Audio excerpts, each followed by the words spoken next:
And we're back. Colorado has some interesting laws on transparency. What? Huh? What? To explain that, Amy Oliver-Cooke from the Transparency Project over at the Independence Institute. Thank you for being here. It's always fun, John. All right. Transparency sounds great, but we need to kind of go back and bring everybody up to speed.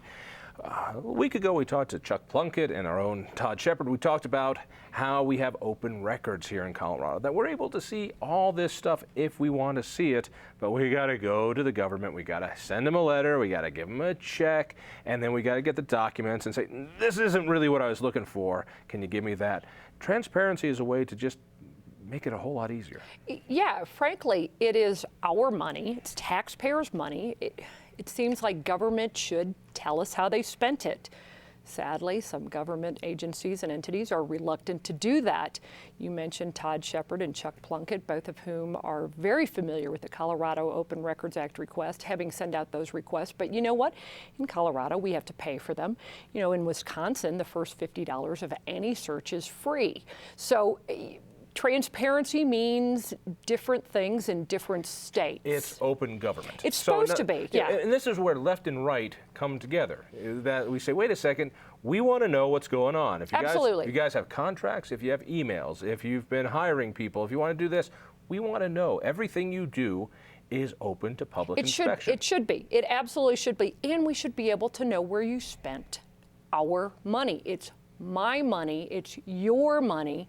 We should be able to see where it is spent. Now, I remember the good old days when I would sit back once a month and write out my checks and send them out, and then I get the form back and I'd balance a check. I don't do that anymore. I go online and my whole check register is right there in front of me, and I can see it like that. And I can pay bills and do that. Oh, I still bounce the check. Well, but the point being that it's a little different today with instant access. We want to know things right now instead of waiting days for a request, and that's where you come in.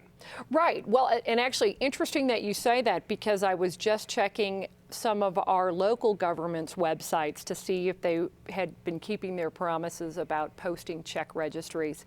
And I shot an email to the public information officer for a school district in Colorado and said, hey, where are the November and December check registries? You're supposed to have them up. And he said, I just got them done. Thanks for the reminder. So you know what? The information in some cases is there, but sadly, in many cases, it's not. But one of the things I hear all the time is people aren't interested in it, so why should I go through all the work of doing it? Why should the government go and put all the check registers online so anybody hanging out in their underwear on a Saturday morning can go and look through and find out what their school board is spending their money on, or their county government, or heaven forbid, their state government? Frankly, it's not up to government to decide whether or not you should have access to it. They should provide the access. And I get this argument all the time. Nobody goes and looks at that. Okay, well, sometimes what we find out most about a person is how they behave in private.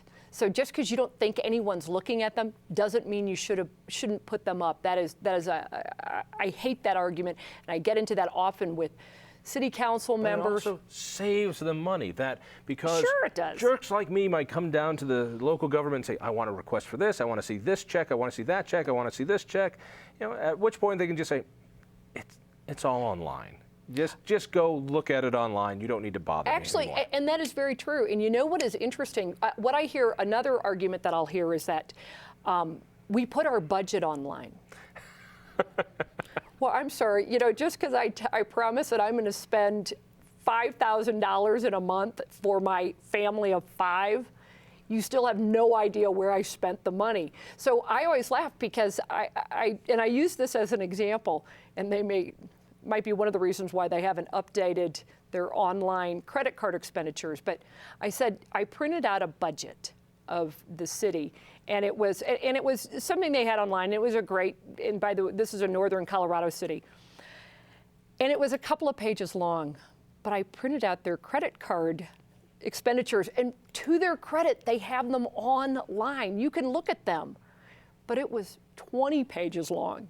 So you know, the difference is you can see, okay, Domino's, ag land, you can see gas station, wherever. I mean, you get this detailed expenditure. Of what your public servants are doing. Yeah, and Frank, I want to see it. But the key point is, this is open information anyway. Absolutely. So it's not like they're opening up anything they aren't that they didn't before. It's just that they're making it easy for anybody to go see. look, and they should. And I mean, that should be part of their responsibility. As far as I'm concerned, it should be built into it. Now, Ritter signed a bill hesitantly a year or two ago that was meant to do this on a state level.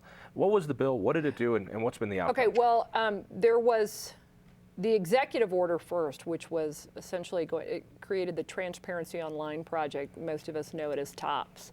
And you can go to any state agency website and it'll be there. And what it was supposed to do is provide you with expenditure and revenue information, but it provided it in aggregated form. So we spend all this on lawn care at the Department of Agriculture, but it doesn't show you which company we've written checks to, so that you can see the contracts. And if you're into lawn care, you might say, wait a second, my company could beat that bid. Right. And one of the things that this is a prime example of what happens. I did this on the Colorado Department of Labor and Employment. I was poking around the website one time, and you cannot look the way you just suggested, but I went to the Colorado Department of Labor and Employment. I looked under advertising, and then I looked under vendors, and I saw this vendor called, I don't know, promotional items or something. So then I go and I look it up, and all I see is that there is a large amount of money that has been spent with this. On promotional items. It turns out it's swag, and they spent some $40,000 on items that promote the Department of Labor and Employment. But we were talking about balloons or buttons or kazoos grocery bags and pens and pencils and all this. Giveaways. Yeah, exactly. Giveaways. How much did they spend? It's about $40,000. So in other words, this same amount it would take to hire somebody for a full year they spent on giving away ballpoint pens. While the economy sags, department buys swag. So that was the title of the post. But the thing is, you can't just go look online and find that. You have to know.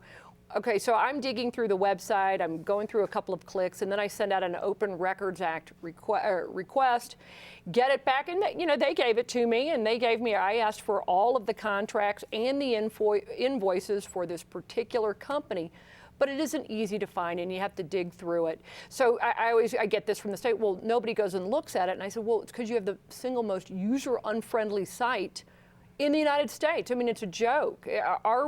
Our state transparency website is user unfriendly.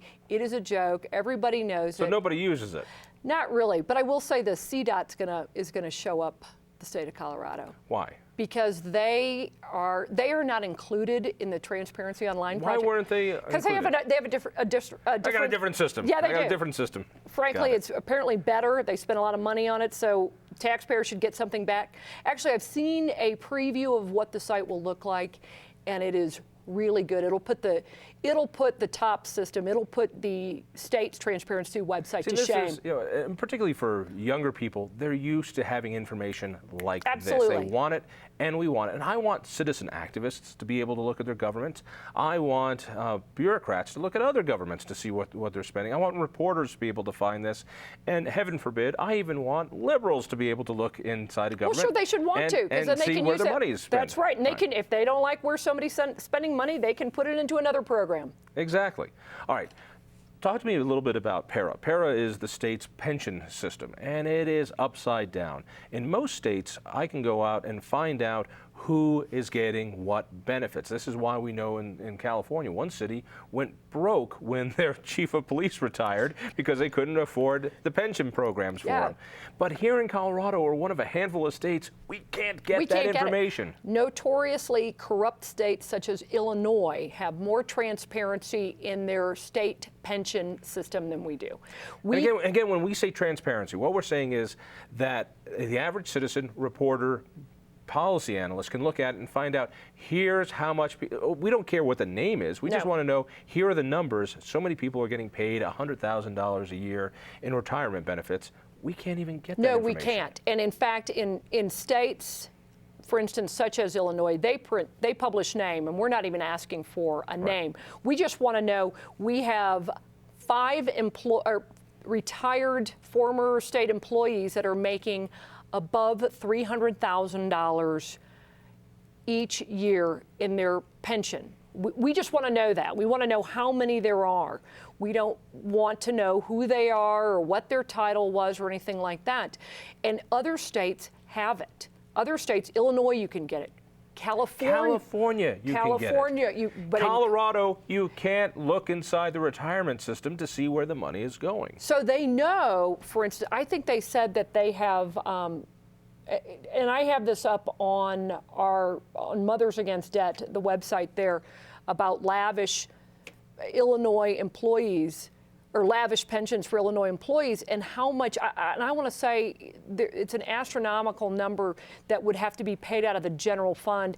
I think they have 4,300 retirees making above $100,000 a year. So when you do the math on that, if it goes broke, that money has to come out of the general fund. Right. So, and so you can understand why the Para board doesn't want this kind of transparency, but I want it. Sure. And even if I asked, we can't get it. No, we've tried it. Is there a bill coming?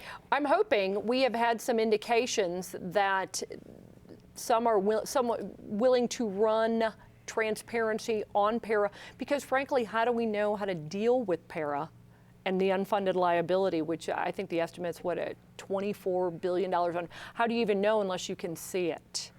And how does any government official defend not making public information, making our dollars more transparent? Now, what they're going to say is, wait a second, this is not government dollars. Yes, the government put money into Para, which is a pseudo-governmental operation.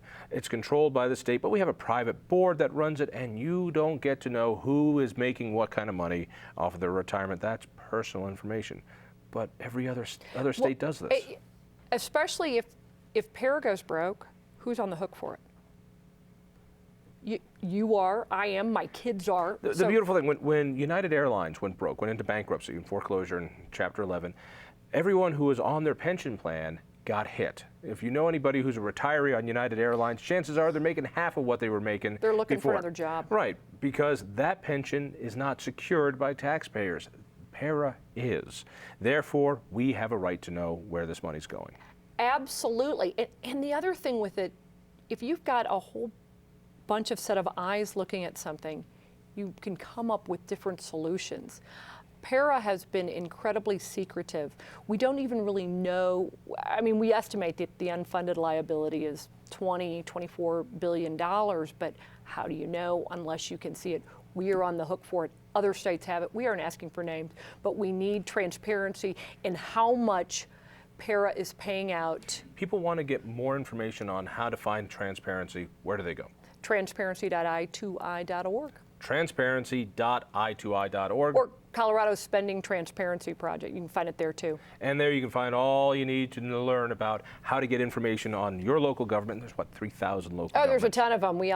I mean, there's a whole nother show. Special district, municipal. Check it out. When you have a Saturday morning, go check out one of these. Amy Oliver-Cooke, thank you. The best hair in public policy. Listen for me late nights on 850 KOA. Go to independenceinstitute.org. Tell a friend. We'll see you next week.